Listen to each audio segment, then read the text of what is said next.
ఓం సహనా భవతు సహనౌ భునక్తు సహ వీర్యం కరవావహై తేజస్వినావధీతమస్తు మా విద్విషావహై.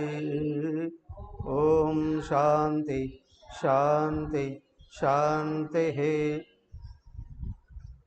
ఓం గురుర్బ్రహ్మా గురుర్విష్ణుః గురుర్దేవో మహేశ్వరః గురురేవ పరం బ్రహ్మ తస్మై శ్రీ గురవే నమః. ఓం ప్రపన్న పారిజాతాయ స్తోత్రవేత్రైకపాణయే జ్ఞానముద్రాయ కృష్ణాయ గీతామృతదుహే నమః. ఓం సచ్చిదానందరూపాయ విశ్వోత్పత్యాదిహేతవే తాపత్రయ వినాశాయ శ్రీకృష్ణాయ వయం నమః.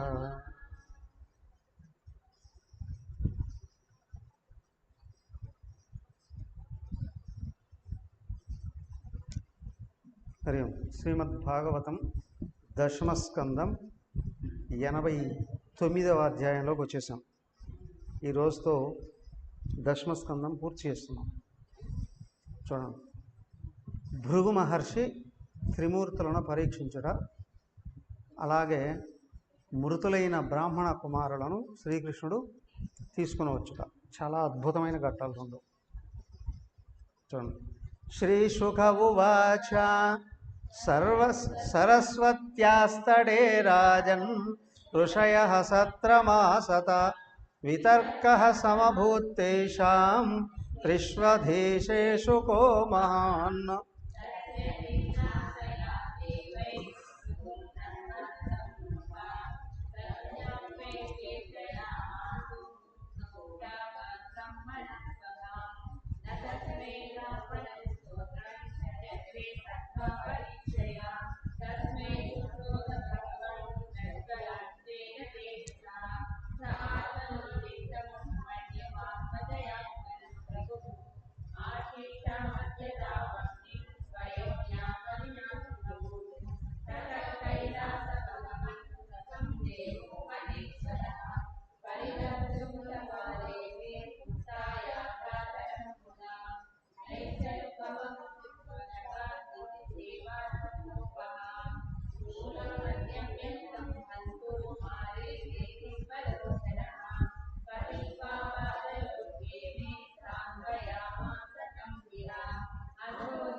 ఓకే, హరి ఓం.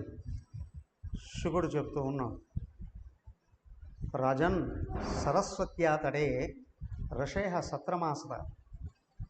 జనరల్గా నైమిషారణ్యంలో ఋషులు సత్రయాగం చేశారండి. 100 సంవత్సరాల యాగం అని అంటారు. అయితే ఇందులో సరస్వతీ నది ఒడ్డున చేశారండి అన్నారు. తేడా ఏం లేదు, అక్కడ భావించుండవచ్చు. ఋషులు 100 సంవత్సరాల యాగం చేశారట. ఏదైనా ఒక పెద్ద కార్యక్రమం జరుగుతుంది అంటే కార్యక్రమం స్థాయిని బట్టి గెస్ట్ను కూడా తీసుకురావాలి అనుకుంటారు కదా, గెస్ట్, చీఫ్ గెస్ట్. అయితే వీళ్ళు 100 సంవత్సరాల యాగం జరిగింది కదా, చేసినంత ఋషులు అయ్యా చీఫ్ గెస్ట్గా ఎవరిని తీసుకొద్దాము అని అనుకుంటా అందరూ చర్చించుకుంటూ ఉంటే, అయ్యా త్రిమూర్తులు ఉన్నారు కదా, బ్రహ్మ విష్ణు మహేశ్వరులు, వాళ్ళల్లో ఎవరు గొప్పవారో వాళ్ళని తీసుకొద్దాము అనుకున్నాను. వాళ్ళలో ఎవరో ఒకరిని అనుకోలేదు. ఈ భూమి మీద ఉన్నవాళ్ళు కాదు, స్వర్గ అధిలోకాలలో ఉన్నవాళ్ళు కాదు, నేరుగా పైన ఉన్న త్రిమూర్తులలోనే ఎవరో ఒకరిని గెస్ట్గా తీసుకొద్దాము అని అనుకున్నారు అని అంటే ఆ యాగం చేసే వాళ్ళ యొక్క స్థితి ఏంటో చూద్దాం. అవునా? యాగం చేసే వాళ్ళ యొక్క స్థాయి ఏంటి? ఓసారి తిరుపతి ఆశ్రమంలో ఉన్నప్పుడు అక్కడ 20 సంవత్సరాలు అవుతుంది ఆశ్రమం పెట్టి. అందులో ముఖ్యంగా దేవాలయం కట్టి 12 ఏళ్ళు దాటిపోయింది. ఈ సందర్భంగా ఇక్కడ 25 సంవత్సరాల పండుగ ఆశ్రమానికి సందర్భంగా 12 సంవత్సరాలు అవుతున్న ఆలయ ప్రతిష్ఠ సందర్భంగా ఏమంటారు, అవభృత స్నానం చేయించాలి దేవాలయం. అలాగే ఏదైనా ఒక యాగం చేద్దాం, ఒక కార్యక్రమం చేద్దాం, ఏం చేద్దాం అని చెప్పి పక్కనే కొడపకొండ ఉంది కదా, కొడపకొండ మీద ఘనాపాటి గారు వారికి ఆశ్రమం అన్నా ఆశ్రమవాసులన్నా చాలా గౌరవం. ఘనపాటి గారికి అమ్మగారిని ఆయన సాక్షాత్ దక్షిణామూర్తిగా భావిస్తాడు. మాతాజీని దక్షిణామూర్తే ఇక్కడ పుట్టి ఇక్కడికి వచ్చాడు అని ఆ ఘనపాటి గారు భావిస్తారు. అంత గౌరవం. ఆయన వెళ్ళి అడిగా, అయ్యా మేము ఇక్కడ కార్యక్రమం చేద్దామని అనుకున్నాము, 25 సంవత్సరాలు సిల్వర్ జూబ్లీతో పాటు అవభృత స్నానం కూడా దేవాలయం చేద్దామనుకున్నాము, ఎలా చేయాలి ఏంటి, ఎలా చేద్దాము? ఆయన అన్నాడు, స్వామీజీ శాస్త్రోక్తంగా చేద్దామా, హంగామాలతో చేద్దామా, సింపుల్గా చేసేద్దామా అని అడిగాడు. నాకు నవ్వు వచ్చింది. యాక్చువల్గా మీరు చిన్నపిల్లలకి ఆశ్రమంలో చేరినప్పటి నుండి తెలుసు ఆయన బాగా పరిచయం. అమ్మగారి మీద ఉన్న గౌరవం మా మీద కూడా అది ఉంటుంది. నవ్వేసి ఏటయ్యా 3 రకాలుగా చెప్పారు, ఏమిటి వాళ్ళ మధ్యలో తేడా? సింపుల్గా అంటే ఏదో కార్యక్రమం చేసాము అనిపించుకునేటట్లు 10,000 20,000 పెట్టి చేసేసేద్దాం. సరే, తర్వాత రెండోది అని, అవునా, జనరల్గా రాజకీయ నాయకులు డబ్బున్న వాళ్ళు చేస్తారు, వాళ్ళకి శాస్త్రాలు తెలియవు, కానీ మేము చాలా గొప్పగా చేసాము అనేటట్లు అనేక రకాలైన హంగామాలతో చేసేస్తారండి, ఖర్చు కూడా చాలా ఎక్కువ. మూడోది అని శాస్త్రబద్ధంగా చేయడం, చక్కగా దానికి కావలసినటువంటి వేద పారాయణము, అవునా, అలాగే జపాలు అవసరమైనంత జపము, తపము, హోమము, తర్పణము, నిష్ఠతో కూడి ఇవన్నీ చేసేటువంటి అని. సరే అయ్యా, మూడోది ఏదైతే చెప్పారో అదే మొదటిది, వాస్తవానికి అదే చేద్దాము స్వామీజీ, దీనికి కూడా చాలా ఖర్చులు అవుతాయి. ఏమవుతాయని అప్పుడే అన్నాడు. దాదాపు 1,50,000 పైన 2 లక్షల దాకా బ్రాహ్మణులకి ఇవ్వాల్సి వస్తుంది. ఇప్పుడు 15 ఏళ్ల క్రితం బ్రాహ్మణులకే ఘనాపాటీలు రాగలగాలి. దానికి మొట్టమొదట 4 ఉండాలి, 4 వేదాలకు సంబంధించిన వాళ్ళు. వాళ్ళకి రోజుకు 6,000 ఇవ్వాలి. 15 ఏళ్ల క్రితమే మనిషికి వాళ్ళకి 6,000 ఇవ్వాలి. ఆ తర్వాత వేద పండితులు రావాలి, వాళ్ళకు ఒక్కొక్కరికి రోజుకు 3,000 ఇవ్వాలి. ఆ తర్వాత వాళ్ళకి అసిస్టెంట్స్ ఇంకా కొంతమంది రావాలి. అలాగే 20 మంది బ్రాహ్మణుల దాకా ఉండాల్సి వచ్చి 3 రోజుల కార్యక్రమం, 1,00,000 రూపాయల దాకా వస్తువులే అవసరం అవుతాయి. ఆ తర్వాత మీ అన్నదానాలు ఇవ్వాలి. ఇవన్నీ సరేనయ్యా, ఇదే చేద్దాము. అలాగే ఏమయ్యా, కార్యక్రమం జరుగుతుంది అంటే ఎవరి ఆధ్వర్యంలో జరుగుతుంది, ఏ విధంగా జరుగుతుంది, అవునా, ఏ స్థాయిలో జరుగుతుంది, ఏ స్థాయిలో. సరే ఏమయ్యా, చేస్తున్నాం కదా, ఎవరిని పిలుద్దాము అనుకుంటే అప్పుడు స్వామి తేజోమయ అనంతశ్రీని పిలుద్దాము, అవునా, చిన్మయ మిషన్ గ్లోబల్ హెడ్ ఆయన్ని పిలిచి ఆయన సాన్నిధ్యంలోనే చేద్దామండి కదా. ఇప్పుడు కార్యక్రమం ఎలా చేస్తున్నాం? సంపూర్ణ శాస్త్రోక్తంగా చేస్తున్నాం. ఏమయ్యా, దానికి ఆధ్వర్యులు ఎవరు? ఘనాపాటలు అందరూ ఉన్నప్పటికీ కూడా, అవునా, బ్రహ్మస్వరూపుడైన ఒక మహాత్ముడు కూర్చున్నాడు అని అంటే కార్యక్రమాన్ని సంపూర్ణమవుతుంది, పరిపూర్ణమవుతుంది, ఔన్నత్యంతో కూడా ఉంటుంది కదా. అలాగే ఇక్కడ కూడా ఋషులు మొత్తం భూమి మీద ఉన్న ఋషులందరూ వచ్చారు. ముఖ్యంగా ఋషులందరూ ఎక్కడ ఉంటారు? ఎక్కువగా హిమాలయాల్లోనే ఉంటారు. దక్షిణ దేశంలో చాలామంది ఉంటారు. అలాగే కానీ ఎక్కువగా ఉండేది హిమాలయాల్లోనే ఉంటారు కదా. ఆ ప్రదేశంలోనే జరుగుతుంది. అందరూ కలిసి చేస్తూ ఉన్నారు. వీళ్ళందరిలో అందరూ కలిసి ఏమయ్యా ఆయన వాళ్ళ ముగ్గురులో ఎవరో ఒకరిని అతిథిగా తీసుకుని ఉన్నాము అనుకున్నారు. మరి ఎవరు వెళ్ళి పిలవాలి? వాళ్ళని ఎవరు వెళ్ళి పిలవాలి? ఏమయ్యా జగదేవపూర్లో కార్యక్రమం జరుగుతుందంటే చుట్టుపక్కల ఊళ్ళని ఏదో ఫోన్ చేస్తే సరిపోతుంది. అదే ఇప్పుడైతే దేశం మొత్తం మీద కూడా ఫోన్లు చేసి పిలిచేసారు. నువ్వు ఫోన్ చేసి పిలిస్తే పిలిచావు, కానీ ఫోన్ చేసినంత వేగంగా వచ్చేయగలరా వాళ్ళు? అనా కాదా? ఫ్లైట్లో రావాలన్నా కూడా వెంటనే ఏమైనా సొంత ఫ్లైట్ ఉందా వాళ్ళకి? కదా, టికెట్స్ బుక్ చేసుకోవాలి కదా, ఎంత సమయం తీసుకుంటుంది కదా. ఇదంతా సరే కానీ బ్రహ్మ విష్ణు మహేశ్వర లోకాలకు ఎవరు వెళ్ళగలరు? ఆయన ఎప్పుడో ఒకసారి రైవతుడు వెళ్ళాడు. రైవతుడు రేవతీదేవి యొక్క తండ్రి. ఆయన వెళ్ళి ఆయనే చాలా ఎత్తుగా ఉంటాడు. వాళ్ళ అమ్మాయి కూడా 7-8 అడుగులు ఎత్తు ఉంటుందట. ఈడు చూడు కావాలి అన్నారు కదా, ఆ ఎత్తు ఉన్న ఒక అబ్బాయిని తీసుకొని పెళ్లి చేద్దామని అనుకొని ఆయనకి దేశం అంతా తిరిగినా ఎక్కడ కనిపించలేదు ఆ హైట్. నేరుగా ఎందుకంటే స్వర్గలోకానికి వెళ్ళాడు, అక్కడ ఎవరినో ఉన్నారని. ఆయన చెప్పాడు, పుట్టించినవాడు ఎవరో ఆయన అడుగుపోయి బ్రహ్మలోకానికి వెళ్ళాడు. బ్రహ్మలోకానికి వెళ్ళి ఆయన అడుగుతూ ఉంటే ఆయన అన్నాడు, ఇక్కడ దాకా వచ్చావు నువ్వు అక్కడి నుంచి వచ్చేటప్పుడు కృతయుగం ఉంది, ఇప్పుడు ద్వాపరయుగం వచ్చేసింది. ద్వాపరయుగం కూడా వెళ్ళిపోతుంది, నువ్వు ఇక్కడే తిరుక్కుంటున్నారు అంటే మహాయుగం కూడా అయిపోతుంది. తర్వాత పెళ్ళి లేదు, ఏమీ లేదు. ఇదిగో నా శక్తితో నువ్వు తొందరగా వెళ్ళిపో. అక్కడ ఒక ఆయన ఉన్నాడు ద్వారకలో, ఎవరు? బలరాముడు. ఆయన అందరికంటే ఎత్తు, ఆయన 9 అడుగులు ఉంటాడు. ఆయనకి ఇచ్చేసేపో అన్నాడట. పాపం ఆయన అనుకున్నంత నిమిషాల్లో ఇక్కడికి వచ్చేసాడు. ఇక్కడ ఈయనగా చేసేసాడు, అయిపోయింది కదా. అలాగే 3 లోకాలు తిరిగి రావాలంటే ఎంత టైం పడుతుంది? ఆ శక్తి ఉన్నవాడు ఉండాలి కదా. ఆయన బ్రహ్మ కొడుకు, ఆయన భృగు మహర్షి. భృగు ఆయన వంశమే భార్గవ వంశం. మహానుభావుడు, శక్తివంతుడైనటువంటి వాడు. ఆయన్ని ఉపక్రమించారట. అవునా?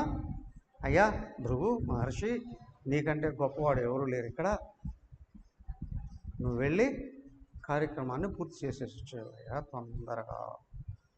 సరే ఆయనకు అప్పచెప్పారట. ఆయన ఏం చేశాడు? నేరుగా ఏం చేశాడు? ఉన్నపడంగా ఆయనకి మనోవేగంతో వెళ్ళగలిగిన శక్తి ఉంది. వాయువేగంతో కూడా కాదు, మనోవేగంతో వెళ్ళగలిగిన శక్తి ఆయనకుంది. ఆయన ఏం చేశాడు? ఇక్కడ అట్లా మాయమయ్యాడు, బ్రహ్మలోకానికి వెళ్ళిపోయాడు. అవునా? బ్రహ్మలోకానికి వెళ్ళాడు ఆయన. తస్య జిజ్ఞాసయాతే వై భృగుం బ్రహ్మస్తం ఒక తజ్ఞప్యై ప్రేషయామాససు అభ్యగాత బ్రహ్మణ స్వత సహదస్మై లక్ష్మణం స్తోత్రం చక్రే సత్వపరీక్షయ తస్మై చుక్కురోదు భగవాన్ ప్రజ్వల స్వేన దేశ. ఆయన సొంత దేశం నేరుగా బ్రహ్మలోకానికి వెళ్ళిపోయాడు. బ్రహ్మలోకానికి వెళ్ళేటప్పటికి బ్రహ్మదేవుడు ఉన్నాడు అక్కడ. అందరూ వేదాలు చెప్తుంటే ఆయన వింటూ తల ఊస్తూ, పక్కన సరస్వదేవుడు వీణ వాయిస్తాం, నాదంలో తన్మయత్వం చెందాను. ఈయన అక్కడికి వెళ్ళాడు, ఆయన పలకరించలేదు. ఎవరు?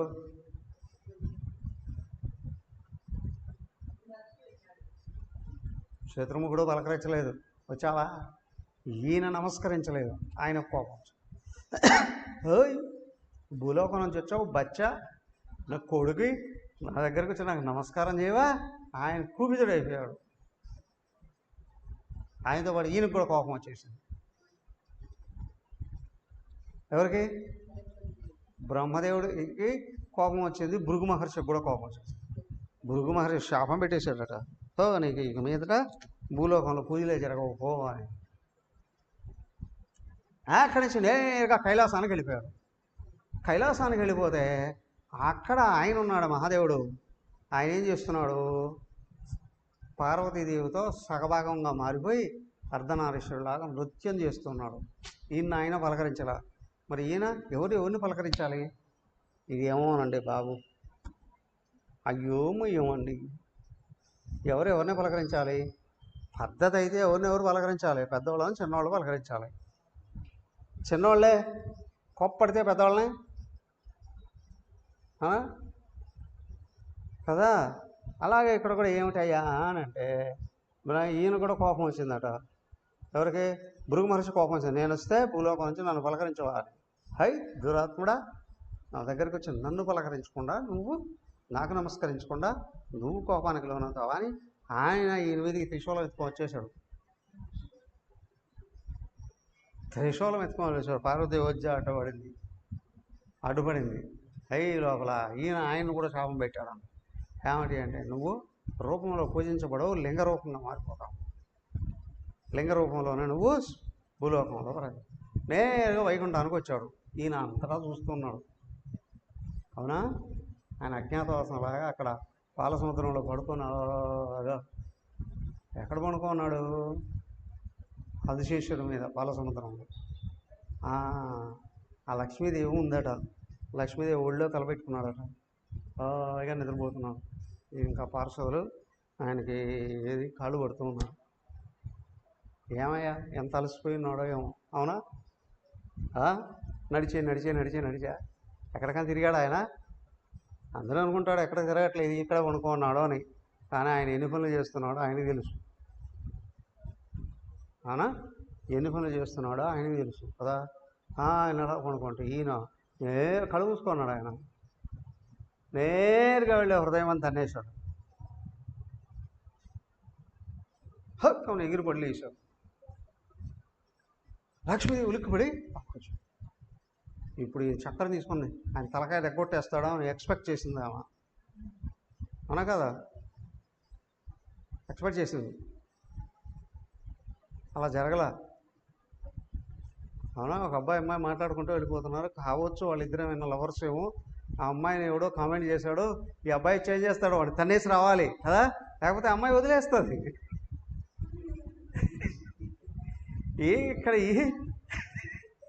ఇక్కడ ఏం జరిగిందయ్యా?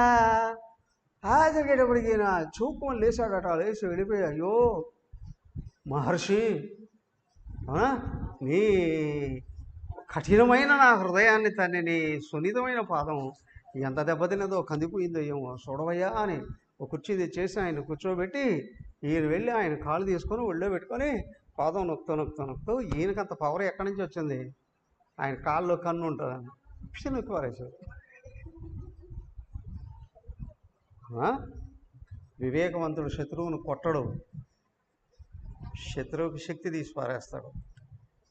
అవునా? 10 ఏళ్ల క్రితం పాకిస్తాన్ కుయ్యమంటే ఇండియా మీదకి వచ్చి పడేది. ఒక పక్క పాకిస్తాను, ఒక పక్క అది ఆఫ్ఘనిస్తాను, ఇంకొక పక్క చైనా, ఇంకొక పక్క బంగ్లాదేశు. అంతా ఇప్పుడు అన్ని దేశాలు కొలాప్స్ అయ్యాయి. అవునా కదా? అక్కడ అమెరికా ఉంటుంది, అట్లా కీ తిప్పేసేది. అవునా? ఇక్కడ ఇండియాలో ఉన్న పాలకులు వెళ్ళి వాళ్ళ కాళ్ళకు తొత్తులై. అవునా? ఇటు చైనా ఏమైనా వసుకుమంటే ఆ స్థలం మాది అని నొక్కేసేది. పోతే పోనీళ్ళు లేరు. ఇప్పుడు నోరు తెరిస్తే చెవి పిండి పారేస్తున్నాం. అవునా కదా? అన్ని దేశాలు అటు ఈవెన్ అమెరికాతో సహా కుయ్యి అనకుండా అవునా ఏమైందా? ఏంటంటే వివేకంతో ముందు చూపుతో చేయాల్సింది చేయగలగాలి.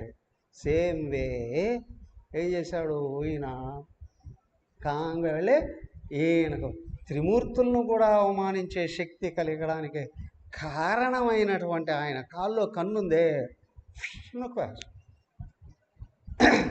ఆయన ఎప్పుడైతే నొక్కేశాడో ఈయన చల్లగా అయిపోయాడు. అర్థమైంది? ఆ కోపం, తాపం, ఉగ్రం ఏమి లేదు, రుష్యం చల్లగైపోయాడు. ఆయన ఏమయ్యా నువ్వు వచ్చిన పని ఏంటి అని అంటే చెప్పాడు, చల్లగా చెప్పాడు. అలాగా చెప్తే ఈయన సరే వస్తున్నాను పదా అనేసి ఈయన పంపించేశారు. పంపించి నేరుగా ఇక్కడికి వచ్చి ఏమేం జరిగిందంతా చెప్పేశాడు. చెప్తే ఆ ఋషులందరూ డిసైడ్ చేశారు, ఓ అందరిలోకి మహానుభావుడు ఎవరయ్యా? ఎవరు?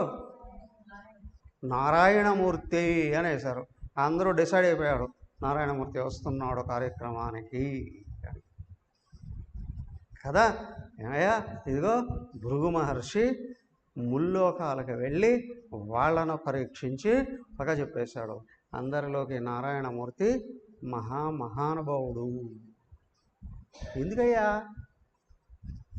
ఇప్పుడు బ్రహ్మదేవుడు కొని అప్పుడప్పుడు తిట్టుకుంటూ ఉంటారు కదా, పుట్టించేసి వదిలేశాడండి, చచ్చిపోతున్నాము పెంచలేక. ఆయన పుట్టించేస్తూ ఉంటాడు, కానీ ఈయనేం చేస్తూ ఉంటాడు, శివుడు పీక పిసికేస్తూ ఉంటాడు కదా. ఉన్నంత వరకు వాళ్ళకి అందరికీ పోషణ చేయాల్సినటువంటి బాధ్యత ఎవరిది? ఏమయ్యా, ఏదో పోషణ అంటే తీసుకొని వచ్చే కష్టపడేదో తీసుకొచ్చే వాళ్ళు ముఖానికి కావాల్సింది వేసేయచ్చు, కానీ వీళ్ళు చేసే పాడు పనుల నుండి లోకాలను రక్షించేది ఎలా? అర్థమైందా? అన్నిటికంటే కష్టం ఏది? పిల్లలు కనడమో పిల్లలను పెంచడమో కాదు కష్టం, అవునా? ఆ పిల్లలలో ఉన్న చెడు బుద్ధులని సరిదిద్ది సరైన దారిలో నడిపించడం అనేటువంటిది ఉందే ప్రపంచంలో అత్యంత కష్టదాయకమైనది ఇదండి. జీవుడు జీవితం ఎప్పుడు సార్థకత పొందుతుంది అని అంటే వాళ్ళ పిల్లల్ని ప్రయోజకులుగా తీర్చిదిద్దినప్పుడు మాత్రమే. అది ఎప్పటి నుంచి చేయాలి? చిన్నప్పుడే ముక్కై వంగనదే నానే వంగన, చిన్నపిల్లలప్పటి నుంచి సరిదిద్దగలగాలి. అక్కడ ఎక్స్క్యూజ్ ఇవ్వకూడదు, కానీ వాళ్ళ మనసు ఎదిగేటట్లుగా అవకాశాలని కల్పించాలి. అత్యంత జాగరూకులై కనిపెట్టాలి కదా. ఏ తల్లిదండ్రులనైతే పిల్లల్ని అత్యంత జాగరూకులుగా పెంచుతున్నారో వాళ్ళు ప్రయోజకులు అయ్యారు అంటే లోకం చేత పొగడబడుతూ ఉన్నారు. అప్పుడు సంతోషం కలుగుతుంది. ఏదంటారు కదా, పుత్రుడు పుట్టినప్పుడు కాదు, లోకం చేత పొగడబడేటప్పుడే తల్లిదండ్రులకు సంతోషం. తల్లిదండ్రులకు సంతోషం కలిగేది అదే కదా. ఇక్కడ విష్ణుదేవుడు ఈ పనంతా మొత్తం సర్వలోకాలని రక్షించి శిక్షించి శిక్షణ ఇచ్చి సరైన దారిలో ఇంత జరుగుతూ ఉంటే సగం మంది కంటే ఎక్కువ మందే ఉంటారు దుర్మార్గులు, అవునా కాదా? ఒక పక్క సరిదిద్ది సరైన దారిలో పెడుతూ ఉంటే ఇంకొక వైపు నుండి సర్వనాశనం చేసేటుంటారు. చూస్తున్నాం కదా, ఇప్పుడు భారతదేశంలోనే ఉంది, గవర్నమెంట్ ఉంది, ప్రతిపక్షము ఉంది, అవునా కదా. ఎవరు ఏం చేస్తున్నారు? ఒకరు చక్కగా నిలబెట్టే దేశాన్ని ప్రపంచంలోకే అత్యంత ఉన్నతమైన దేశంగా తీర్చిదిద్దామంటే ఇంకొకరు ఏం చేస్తున్నాడు? ఎక్కడి నుంచి ఏ పక్క నుంచో బొక్కలేసి నాశనం చేసేయాలా ఆ దేశాన్ని, అవునా కాదా. ప్రజలందరినీ తప్పుడుదారు పట్టించేది ఎట్లా? ప్రజలందరినీ మభ్యపెట్టేది ఎట్లా? ప్రజలందరినీ సర్వనాశనం చేసి విభజించి పారేసి ఎవరిని ఎదగనీయకుండా చేసేసి మా కాళ్ళ కింద తొక్కి పట్టుకొని మేము బతికినంత వరకు మేము, మా పిల్లలు, వాళ్ళ పిల్లలు, వాళ్ళ పిల్లలు, వాళ్ళ పిల్లలు పందికొక్కుల్లాగా తినేది ఎట్లా అని ఆలోచించే వాళ్ళు కూడా ఉన్నారు లేదా? ఉన్నారు. ఎప్పటి నుంచి ఉన్నారు? సృష్టాది నుంచి ఉన్నారు. వాళ్ళు కూడా ఎవరు? అక్కడే ఆ వైకుంఠంలో ఆయన ఒక పక్క అవతారాలు ఎత్తుతూ సరిదిద్దుతూ ఉంటే అక్కడి నుంచి వచ్చిన వాళ్ళే పనికి మాలిన వాళ్ళు. ఎవరు వాళ్ళు? ఎవరు? ఆ స్టార్టింగ్లోనే హిరణ్యకశ్యప హిరణ్యాక్షులు ఎక్కడి నుంచి వచ్చారు? వాళ్ళు కూడా వైకుంఠం నుంచే వచ్చారు. వాళ్ళు కూడా వైకుంఠం నుంచే వచ్చారు. ఆ రావణ కుంభకర్ణులు తర్వాత శిశుపాలందరూ రావణ కాదా?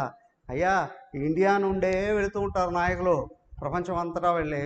కొంతమంది ఇండియాను బాగుపరుస్తూ గొప్పగా చూపించడానికి ప్రయత్నం చేస్తూ ఉంటే ఇంకో కొంతమంది ఈ ఇండియాను అత్యంత అసమర్థమైనటువంటి ప్రదేశంలాగా, పనికిరాని ప్రదేశంలాగా, ఇండియా నుంచి వెళ్ళిన వాళ్ళే, ఇండియాలో దొబ్బి తినేవాళ్లే, ఇండియా గురించి అత్యంత అవాకులు చవాకులు పలుకుతూ ఉన్నటువంటి వాళ్ళు ఉన్నారా లేరా? ఎప్పటికున్నారు? అదో అక్కడి నుంచే స్టార్ట్ అయింది. అది స్టార్ట్ అయింది. అంత పెద్ద బాధ్యతను పట్టుకొని ఉన్నాడు ఎవరు? విష్ణుదేవుడు. అంత పెద్ద బాధ్యతను పట్టుకున్నాడు ఆయన. కాబట్టి ఆయన ఇదిగో మొత్తం దేశాన్ని ఎంత కష్టం వచ్చినా సరైన దారిలో పెట్టి సరిదిద్దుతూ ఉన్నాడండి. అయినా ఆ విధంగా ఆయన వచ్చాడండి. వీళ్ళ కార్యక్రమాన్ని చక్కగా అద్భుతంగా అనుగ్రహించాడు. కార్యక్రమాన్ని పూర్తి చేసేసాడు. ఎవరు? మహావిష్ణు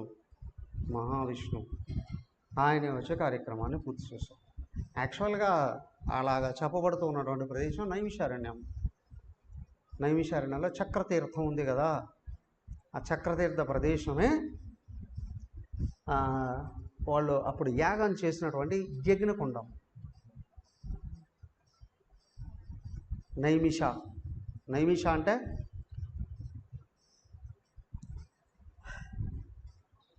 మిష అంటే కళ్ళు ఆర్చడం, నా మిష కళ్ళు ఆర్పనటువంటివా దేవతలు అంటారు. కళ్ళు ఆర్చరట వాళ్ళు.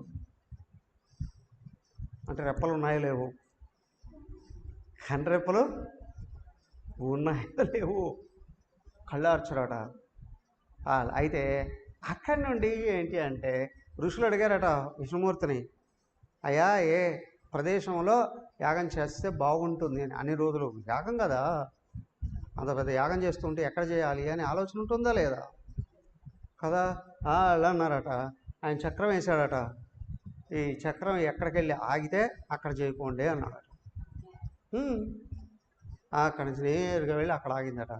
దేవతలందరూ అక్కడికి వచ్చి కూర్చుంటారు, మీరు యాగం చేయండి. హోమం చేసేటప్పుడు మండపారాధన చేస్తారుగా, గణపతి పూజ, పుణ్యాహవాచనం, మండపారాధన చేస్తారు. పెద్ద ప్రదేశం మండపం కడతారు. ఆ మండపంలోకి కుక్కలు గిక్కలు ఇట్లాంటివి రానియకుండా పవిత్రంగా చూసుకుంటారు. అక్కడ నవగ్రహాలతో పాటు అది దేవతలు, ప్రతి దేవతలు, లోకపాలకులు, అవునా, అందులో త్రిమూర్తులు, వాళ్ళ సతిమణులు, వేదాలు అన్నిటినీ ఆహ్వానిస్తారు అక్కడికి. అలాగా అక్కడ సర్వదేవతలు వచ్చి కూర్చున్నారండి. 100 ఏళ్ళు యాగం చేయాలరా అంటే ఎంత గొప్ప వ్యక్తి అయి ఉండాలి ఆ యాగం చేసేవాడు కదా. ఆ పుణ్య ఫలాలే సంవత్సరాల కొద్దీ కొనసాగుతూ ఉంటాయండి. శృంగేరికి వెళ్ళాం మనం. శృంగేరికి వచ్చారు కదా. ఆ శృంగేరికి వెళితే ఎప్పుడో త్రేతాయుగంలో ఉన్నాడు ఆయన, విభాండకుడు, ఆయన కొడుకు ఋష్యశృంగుడు. వాళ్ళ సమాధులు ఉన్నాయా ఇప్పటికీ? చూసాం కదా. ఆ కొండకి పైకి వెళ్ళాం. పైకి వెళితే అక్కడ కూర్చొని అభిషేకం కూడా చేయించుకున్నాం. ఇప్పటికీ దేశంలో ఎక్కడ ఏ రాష్ట్రంలో వర్షం పడకపోయినా అక్కడికి వచ్చి శృంగేరి పీఠాధిపతుల వారిది సంప్రదించి ఆ ఋష్యశృంగుల వారి ఆలయానికి వెళ్ళి అభిషేకంగా చేస్తే ఆ రాష్ట్రం అంతా వర్షం పడుతుంది అని. ఆయన శక్తి అంతటి. ఎక్కడ ఒక వ్యక్తి యొక్క మనస్సు సదా సర్వదా సర్వకాలాల్లో జనుల యొక్క శ్రేయస్సునే కోరుతూ ఉందో ఆయనే దేవుడు. ఆయన ఎక్కడ అడుగు పెడితే ఆ ప్రాంతం అంతా పవిత్రం అవుతుంది, సస్యశ్యామలం అవుతుంది, ఆనందమయం అవుతుంది కదా. అలాంటి ప్రదేశాలనే అంటారు ఆయన ఋషి నిలయాలు. అక్కడ 100 సంవత్సరాల పాటు ఋషులు నిలబడి ఉన్నారు కాబట్టి నైమిషారణ్యానికి అంత గొప్ప స్థితి వచ్చింది. వచ్చారుగా మీరందరూ కూడా చాలామంది నైమిషారణ్యానికి అందరూ వచ్చారా? క్యాంప్కి, నైమిషారణ్యం క్యాంప్కి ఊరికే చూడడానికి వెళ్ళారు. నైమిషారణ్యంలో నివసించాలి కొద్ది రోజులైనా. ఆ శక్తి అంతా రావాలి అని అంటే అక్కడ నివసించాలి కదా. అలాగా అక్కడ జరిగిందండి. అయిపోయిందండి. అయిపోయిన తర్వాత ఏమైంది? సస్యశ్యామలం అయిపోయిన తర్వాత ఇప్పుడు ఏమైంది అంటే ద్వారకా నగరంలో ఒక కార్యక్రమం ఏదో జరుగుతుంది. ఏమిటయ్యా అది? చూడండి 22వ శ్లోకం చూడండి. శ్రీ శుకబువాచ ఏకదా ద్వారవత్యాంతో విప్రపత్న్యా కుమారక జాతమాత్రో భువం సృష్ట్వా మమారఖిల భారత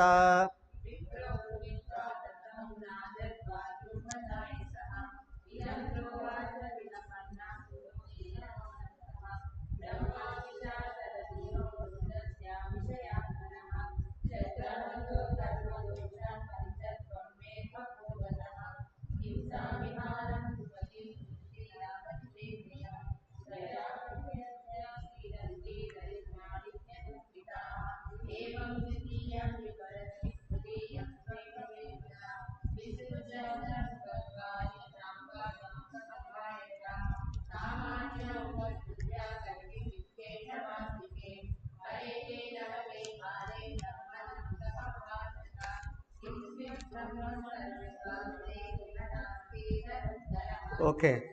హరి ఓం. హరి ఓం. ఏకదా ద్వారవత్యాం తు విప్రపత్న్యా కుమారక జాతమాతరో భువం సృష్ట్వా మమార కిల భారత. ఓ, ఎవరెవరు చెప్తున్నారు ఇక్కడ? పరీక్షన్ మహారాజా, ఒకానొక సమయంలో ద్వారకా నగరంలో ఒక విప్రుడి కుటుంబంలో పిల్లలు పుట్టడం చనిపోవడం జరుగుతుంది. పుడుతూనే చనిపోతున్నాడు. ఆ పిల్లాడిని ఆ తండ్రి తీసుకొని వచ్చి ఆ రాజుగారి, అప్పుడు ఉగ్రసేనుడు రాజు, ఆ రాజుగారి అంతఃపురానికి ముందు ఆ పిల్లాన్ని పడుకోబెట్టి తల కొట్టుకుంటూ బోరుమని ఏడ్చేవాడు. ఎవరింటికి సద్బ్రాహ్మణుడు వచ్చి ఏడుస్తూ ఉన్నాడో చాలా అరిష్టాలు జరుగుతాయి. సత్పురుషులకు బాధ కలిగింది అంటే, బాధ కలిగిస్తున్నారు అంటే, ఎవరి ఇంటి దగ్గరకు వచ్చి నీ వల్ల నాకు బాధ కలుగుతుందో అని అంటున్నాడో వాళ్ళకి అరిష్టాలు జరుగుతాయండి. ఈయన ఆ పిల్లాన్ని తీసుకొచ్చి రాజుగారు పెట్టి, నేను నా జీవితంలో ఏ చిన్న పాపం కూడా చెయ్యట్లేదు, అవునా, నా పిల్లలు పుడుతూనే చనిపోతున్నారు అని అంటే, ఈ రాజుగారే చేయకూడని తప్పులేవే చేస్తూ ఉన్నాడు. రాజుగారే చేయకూడని తప్పులని చేస్తున్నాడు, అందుకు నా పిల్లలు చచ్చిపోతున్నావు. తండ్రి చేసిన తప్పు పిల్లలకు వస్తుంది. తండ్రి అని అంటే రాజు కూడా, రాజ్యాన్ని పరిపాలిస్తున్న రాజు కూడా తండ్రి లాంటి వాడే కదా. కాబట్టి ఏంటి అని అంటే, అయ్యా రాజా, నువ్వు ఏ పాపాలు చేస్తున్నావయ్యో, నీ వలన నా పిల్లలు చచ్చిపోతున్నావు. ఏం చేస్తారు? ఇన్ని జాగ్రత్తలు పడ్డప్పటికీ కూడా ఆయన ఏమిటి 1, 2, 3, 4, 5 మంది పిల్లలు చచ్చిపోతున్నారు వరుసగా. ఒకనొక సమయంలో ధర్మరాజు అయిన అర్జునుడు ఏదో ద్వారకు వచ్చాడట. ద్వారకు వచ్చేటప్పటికి అప్పుడే ఒక పిల్లాడు చనిపోయాడట. ఇది తీసుకొచ్చి ఏడుస్తుంటే ఈయన చూశాడు. చూసి అర్జునుడు ఏమిటి విషయం అంటే అంతా చెప్పాడు.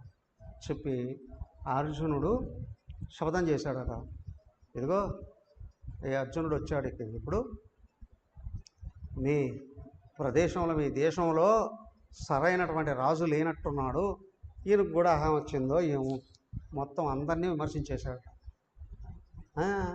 అగ్రసేనుడు దగ్గర నుంచి బలరాముడు, కృష్ణుడు, ప్రద్యుమ్నుడు అందరినీ విమర్శించాడట. వాళ్ళంతా చేతగాని రాజులు ఉన్నట్టున్నారు. ఇప్పుడు నేను వచ్చాను, నా గాంధీవాన్ని పట్టుకొని ఇక్కడ కూర్చుంటాను, నీ పిల్లలు ఇంకా చనిపోవడానికి వీలు లేదు, చూసుకున్నాను. చాలా రోజులు ఉన్నాడట. అప్పుడు ఆ మళ్ళీ గర్భవతి ఏదో, ఆ మళ్ళీ పిల్లాడు పుట్టాడు. పుడుతున్న మళ్ళీ చనిపోయాడు. ఈ శబ్దం చేశాడుగా, ఏమని, నీ పిల్లాడిని బతికించకపోతే నేనే మంటల్లో పడి చచ్చిపోతాను.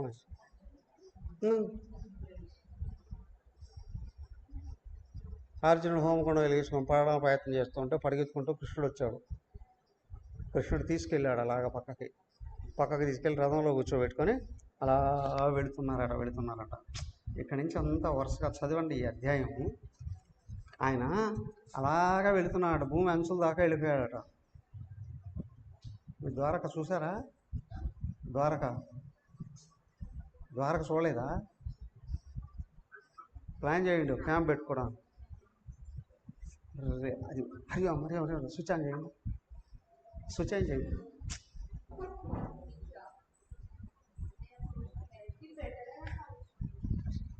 త్వరగా పోతుంది.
సెకండ్.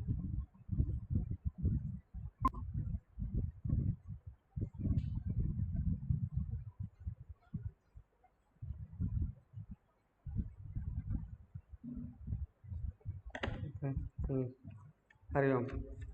ఏమైంది? అర్జునుడు శబ్దం చేశాడు. మళ్ళీ వాళ్ళ పిల్లాడు చనిపోయాడు. ఆయన తీసుకొచ్చి ఎక్కడ పడుకుంటుంటే అర్జునుడు కోపం వచ్చిందో చేశాడు. ఈ లోపల కృష్ణుడు పక్కకు తీసుకెళ్ళేవాడు. రథంలో కూర్చోబెట్టుకొని అట్లాగా వెళుతూ ఉన్నాడట. ద్వారక నుండి చివరికి సముద్రం, ఆ సముద్రంలో ప్రవేశించాడట. సముద్రం దాటేటప్పటికి గాఢాంధకారం కనిపించిందట. ఆ అంధకారంలోకి ప్రవేశించాడట. పెద్ద గుహలు వచ్చాయట. గుహల్లో దూరాడ. అలాగా ఆయన వెళుతున్నాడు. ఎంతసేపు వెళ్ళాడో, ఎన్ని రోజులు వెళ్ళాడో, ఆ రథం వేసుకొని వెళుతూనే ఉన్నాడు. సకల లోకాలు దాటి ఎక్కడ దాకా? వైకుంఠానికి వెళ్ళిందట రథం.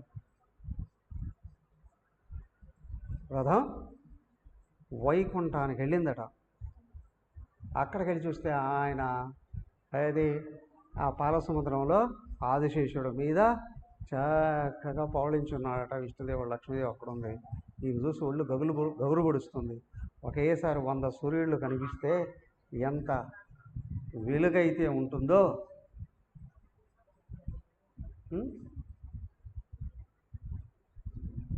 అయ్యో,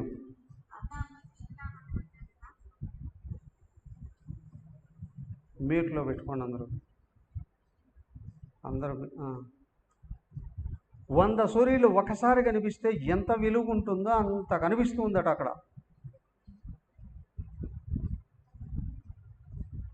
ఆశ్చర్యం అయిపోయింది అర్జునుడికి. పక్కన ఎవరున్నారు? కృష్ణుడు ఉన్నాడు. ఆయన నవ్వుతూ మాట్లాడాడట. ఎవరు? విష్ణుదేవుడు నవ్వుతూ మాట్లాడాడట. ఇక్కడ ఎవరున్నారు? కృష్ణుడు ఆయన ఏమిటండి ఇక్కడ ఉంటాడా అక్కడ ఉంటాడా? అక్కడ ఉంటాడు ఇక్కడ ఉంటాడు. అదెట్లా ఉంటాడు? డూప్లికేట్ ఎవరైనా వచ్చారా? అయ్యా, ప్రపంచంలో డూప్లికేటే లేదు. అందరూ ఆయన ఒక్కడే. నిజం తెలిస్తే ప్రపంచంలో ఉన్న సర్వ జీవరాశులు, సర్వ వస్తువులు కూడా ఆయన ఒక్కడే అయ్యున్నాడు. ఎవరు? కృష్ణ భగవానుడు. ఆయనే విష్ణుదేవుడు అయ్యున్నాడు కదా.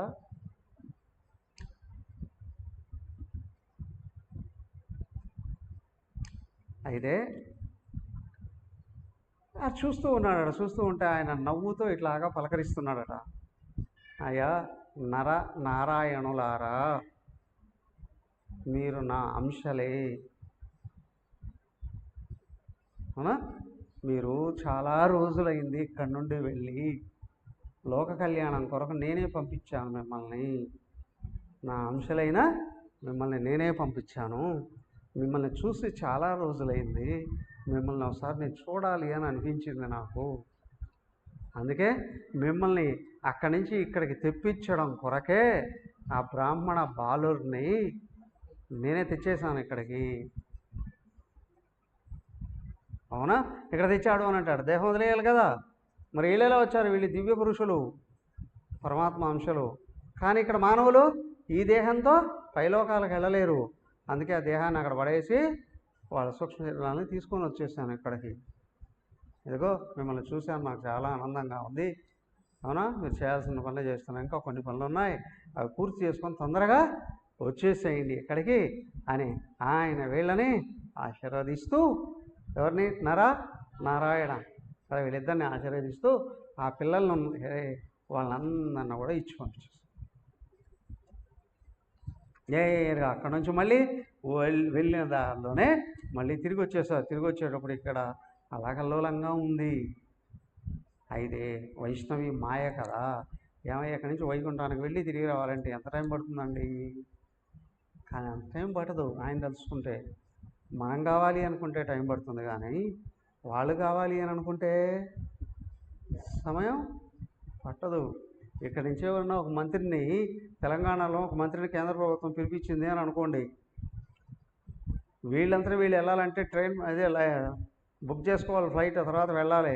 కానీ వాళ్ళు పిలిపిస్తే అవసరమైతే స్పెషల్ ఫ్లైట్ పంపించేస్తారు. అది కాదు అనుకుంటే ఏమైతే విమానయాన శాఖ మంత్రి ఉన్నారు కదా, ఆయనకు ఒక ఫోన్ చేస్తే ఆయన ఇక్కడ ఎయిర్పోర్ట్ ఫోన్ చేస్తే టికెట్ కూడా లేకుండానే ఫ్లైట్లు ఎక్కించుకుంటారు కదా. అదే రోజు ఆ గంటలో ఉన్న ఫ్లైట్.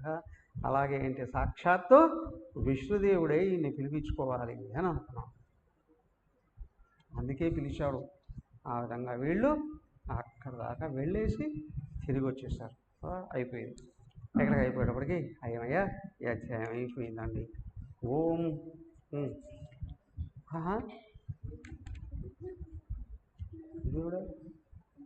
ఇది శ్రీమద్భాగవతే మహాపురాణే పారమహంస్యాం సంహితాయాం దశమస్కందే ఉత్తరార్ధే ఏకోననవతితమోऽధ్యాయः. 89వ అధ్యాయం అయిపోయింది. అథ 90తమ అధ్యాయः శ్రీకృష్ణ భగవాను యొక్క లీలా విహారం అండి. సుఖవాడు ఒక శ్లోకం చదవండి. సుఖం స్వపుర్యాం నివసన్ ద్వారకాయాం శ్రియపతి సర్వసంపత్స్య వృద్ధాయాం దుష్టాయాం పుష్టిపుంగవై. ఓకే, ఏమయ్యా ఈ అధ్యాయం శ్రీకృష్ణ భగవాను లీలా విహారం అండి. ఏముందయ్యా ఇందులో? ముఖ్యంగా ఏమిటి అంటే, ఆయన చరిత్ర అంతా ఇక్కడ పూర్తి అవుతుంది కదా ఈ అధ్యాయంలో. ఆ సందర్భంగా అంతా వరుసగా ఒక్కసారి అంతా తిప్పి చూస్తున్నాం. నేను పుట్టినప్పటి నుంచి ఏమేం చేస్తున్నాడు. దాంతోపాటు ఏమైందయ్యా అంటే, ఆయన భార్యలు ఎంతమంది ఆయనకి? కానీ ఇక్కడ ఏం చెప్తున్నారు? 16,108 మంది అని చెప్తున్నారు. 16,108 మంది అని. 1,61,080 మంది పిల్లలు. 1,60,000. అంతేకాదు, వాళ్ళ వంశం అంతా వృద్ధి అయ్యేటప్పటికి ఎంత అయిందంటే 10 కోట్ల మంది సేవకులు ఉన్నారట అక్కడ. 3,88,000 మంది మహాత్ములైన వాళ్ళకి పాఠాలు చెప్పారట. అంతమంది ఉన్నారండి అని. ఆ విధంగా ఏమయ్యా వాళ్ళ వంశ క్రమాన్ని అంతటినీ చెప్తూనే ఏమైంది అంటే, ఇంతమంది భార్యలు కదా, వాళ్ళు ఆయనతో ఏ విధంగా వ్యవహరించారు. ఈ భార్యల్లో ముఖ్యమైనటువంటి వాళ్ళు ఆయన కోసం ఏ విధంగా అందరూ ఆయన కోసం ఎదురు చూశారు. ఎలాగ ఎదురు చూశారు, ఎలాగ వాళ్ళల్లో వాళ్ళు చూశారు. ఏమయ్యా, భూలోకంలో ఒక్కరు కాదు 2 భార్యలు ఉన్నారు అని అంటే ఎట్లా ఉంటుంది కుటుంబం? ఒక భార్య ఉండేటప్పుడు ఇంట్లో ప్రశాంతంగా ఉండే ఇళ్ళు చాలా తక్కువగా ఉన్నాయండి. అలాంటిది ఇంతమంది భార్యలు ఉంటే, అంతమంది పిల్లలు ఉంటే వాళ్ళ సంసారం ఎలా ఉంటుంది? కానీ ఎంత రమణీయంగా ఉందో దాని అంతటి గురించి చెప్తాను. చదవండి అంతా ఒకసారి, చదవండి. అయితే ఆయన యొక్క మహాత్మ్యాన్ని గురించి చెప్తూనే ఏం చెప్తున్నారయ్యా, చాలామంది ఉన్నారు. వాళ్ళల్లో కొంతమంది మహా గొప్పవాళ్ళైనటువంటి వాళ్ళు. ఎవరయ్యా? ప్రద్యుమ్నుడు, ఆయన కొడుకు అనిరుద్ధుడు. వీడు మెయిన్గా లక్ష్మీదేవి కదా, లక్ష్మీదేవి కొడుకు ప్రద్యుమ్నుడు. ఆయన కొడుకు అనిరుద్ధుడట. ఆయన కొడుకు దీప్తిమంతుడు. ఆయన కొడుకు భానుడు, సాంబుడు, మధువు, వీళ్ళు ఇంకొంతమంది. బృహద్భానుడు, చిత్రబానుడు, రూపుడు, అరుణుడు, పుష్కరుడు, వేదవాహుడు, శృతదేవుడు, సునందనుడు, చిత్రబాహువు, విరూపుడు, కవి, నిగ్రోధుడు అనేవాళ్ళు చాలా చాలా చాలా గొప్పవాళ్ళట. వాళ్ళలో ప్రద్యుమ్నుడు ఏమేమో రుక్మి యొక్క వాళ్ళ మేనమామ ఉన్నాడు కదా, ఆయన కూతుర్ని పెళ్లి చేసుకున్నాడు. కలిశారు మళ్ళీ అక్కడ. రుక్మి కూతుర్ని పెళ్లి చేసుకున్నాడు. ఆమెకు అనిరుద్ధుడు పుట్టాడు. అనిరుద్ధుడు ఏం చేశాడు? మళ్ళీ మేనత్ కూతుర్ని పెళ్లి చేసుకున్నాడు. రుక్మిణి కొడుకు కూతురునే ఉన్న పెళ్లి చేసుకున్నాడు. కొడుకు మనవరాలని ఏదో ఆయన పెళ్లి చేసుకున్నాడు. వాళ్ళకు ఒక కొడుకు పుట్టాడట. ఆయన పేరు ఏమిటి అంటే వజ్రుడు అట. అనిరుద్ధుని కొడుకు వజ్రుడు అట. వజ్రుడు యొక్క కొడుకు ప్రతిబాహు అట. ప్రతిబాహు కొడుకు శాంతసేనుడు. సుబాహు అట. సుబాహు కొడుకు శాంతసేనుడట. అతని కొడుకు శతసేనుడట. అలాగా వంశం క్రమంగా కొనసాగింది. అక్కడ ద్వారకలో ఉన్నవాళ్ళు కొంతమంది చనిపోయారేమో, కానీ ఆల్రెడీ అక్కడి నుంచి బయటకు వచ్చేసారు కొంతమంది. వాళ్ళ వంశం అంతా కొనసాగుతూ కొనసాగుతూ కొనసాగుతూ చాలామంది తయారయ్యారట. ఆ తర్వాత 10 కోట్ల మంది అప్పట్లోనే తయారయ్యారట. వాళ్ళ వంశం 101 వంశాలుగా మారిందట. అక్కడ కృష్ణుడి వంశమే 101 వంశాలుగా మారిందట. మొత్తం యాదవ రాజులలాగా లోకం అంతా విస్తరించిందండి. ఓకే. ఆ తర్వాత ఏమైందయ్యా?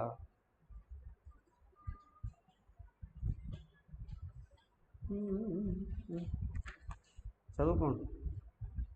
చివరకు వచ్చేటప్పటికి దీంతో అయిపోదు. అక్కడ ఈ విధంగా శ్రీకృష్ణుడి యొక్క వంశాన్ని గురించి, వాళ్ళ చరిత్రను గురించి ఎవరైనా చదివినా, చెప్పినా, విన్నా, అనుసరించినా వాళ్ళ జీవితాలంతా తరించిపోతాయండి అని చెప్తూనే ఈ అధ్యాయాన్ని ఈ స్కందాన్ని పూర్తి చేస్తుంది. తర్వాత ఏకాదశి స్కందంలోకి వచ్చామండి. ఏకాదశి స్కందంలో యదువంశం ఏమైంది?